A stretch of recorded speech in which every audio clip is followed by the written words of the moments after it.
When you thought you were going to spend your high school years sneaking out to see your friends, but in reality you were sneaking out to get mental health treatment and therapy.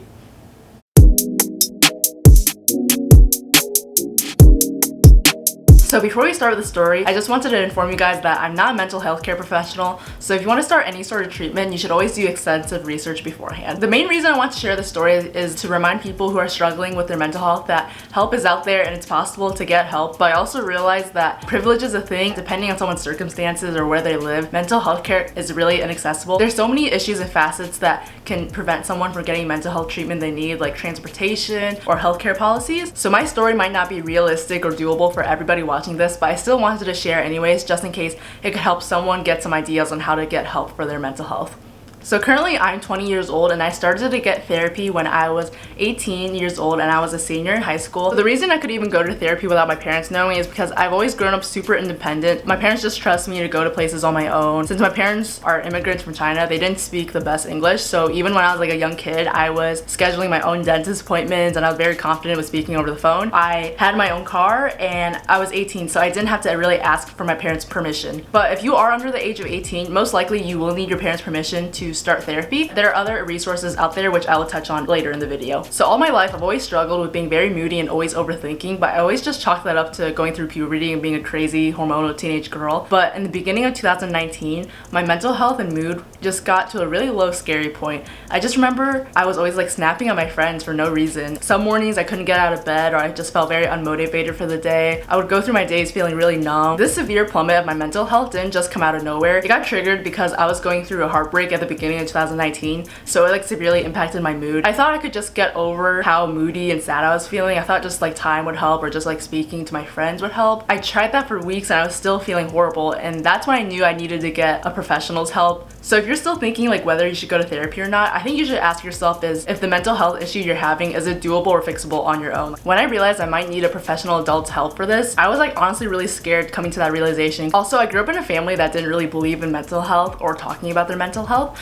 so I just knew I couldn't go to my family for advice either. So before I even made a phone call to a counseling place, I made sure I did a lot of research on like if I even needed therapy or like if therapy would even be helpful for me or like what therapy is even like. So if you're thinking about going to therapy, I advise you to just do your research and become as informed as you can, because then that makes the whole process a lot less scary. So around March 2019, I scheduled the counseling place in my town and I scheduled my first ever therapy appointment. It's very like different than what I thought. I thought we would just like jump into talking about my feelings right away. In many places, the first appointment is a therapist assessing your mood and like diagnosing you. They ask me questions like, how often in the past 2 weeks have you felt unmotivated, or how often in the past 2 weeks have you been overthinking so much that you can't stay still. No one's ever asked me those type of questions before, so it was just very odd to hear that for the first time. And then after my therapist was asking me questions for about like 30 minutes, she diagnosed me officially with depression and anxiety. And when I heard that diagnosis, I was like kind of surprised, but also not surprised at the same time. The diagnosis was honestly very alleviating because it just gave me an explanation for why I was overthinking my whole life and why I was so anxious or so moody all the time. And it just made me feel better knowing that I'm not the only one struggling with these issues.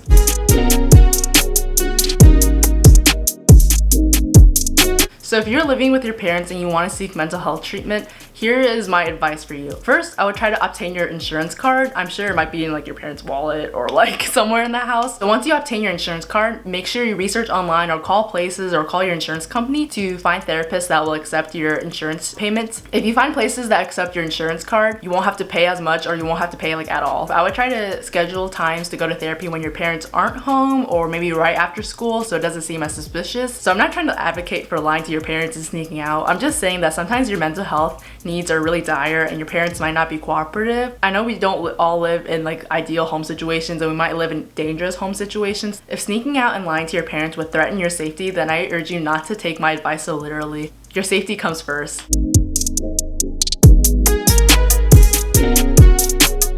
If attending in-person therapy is not realistic or doable for you, there's a lot of other resources you can seek online. You could seek online therapy and pay for it that way, or you can like find like worksheets or just read articles and videos from other therapists online. I love doing worksheets and I love watching videos from therapists like Katie Morton. Another resource I love to use is self-help books. I feel like those are like therapy but in pages. Again, the ultimate goal of these resources is to help you identify negative thinking patterns that contribute to some emotional dysfunctions.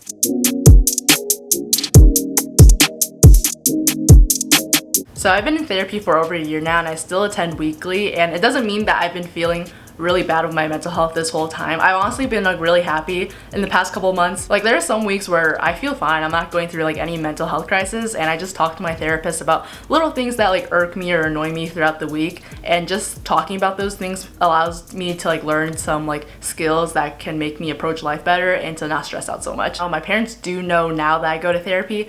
I actually told them a couple months later in 2019. It was probably August, about before I moved away to college. Just told my mom, hey, so the past couple weeks I've been like sneaking out and leaving the house to go to therapy. But I didn't like start off with that. I prefaced that I was feeling bad, so I had to seek out treatment, and I told her the diagnosis I got was depression and anxiety. Honestly, my mom was not mad at all. She was actually like, you know, I've seen you grow up. I'm kind of like not surprised that you have those disorders, like you are so anxious all the time. I feel like parents observe a lot more than you think. Yeah, my mom wasn't really that mad. She's like, I wish you did tell me, because I don't think it's ideal that you lied to me, but if it's really helping you get the help you need, then I'm here for it. So I was like honestly so relieved and surprised that my mom said that. And honestly, it was a really good decision that I told my parents about my mental health issues, because now, although they're not like emotional experts, they actually ask me like how I'm feeling nowadays, and that's like so much more than they gave me when I was younger. So I'm really grateful that our relationship has grown closer because of therapy. A misconception about therapy is that you have to be at like rock bottom to attend or go, but you really don't have to be like in any sort of like mental health crisis to go. You can just go when your life is feeling like okay, or if you're struggling with a certain issue. It has changed my life for the better. I've become so much more mature, so much more insightful of my own actions and my thoughts, and I can just cope with my feelings so much better now. Everyone's therapist is different, but what helped me the most in therapy was that we would just talk about my issues, and therapists aren't really meant to like give you advice, but they help you come to conclusions and think of ways to like approach life better. Overall, therapy really helped me realize that some of my thinking patterns were making me feel more miserable, and just being able to track that and be aware of that helped me just take more control of my life and my own emotions. I don't think therapy is necessarily meant to cure your mental illnesses. It could, but I think it just teaches you ways to cope with it better and to make it less like debilitating in your life. So yeah, that's the story of how I went to therapy in high school without my parents knowing. I hope you guys enjoyed this like mental health related video. I actually really like talking about this topic, so if you guys want to see more videos like this, let me know in the comments below. If you want to see more from me, make sure you subscribe, and I'll see you guys in the next video. Bye!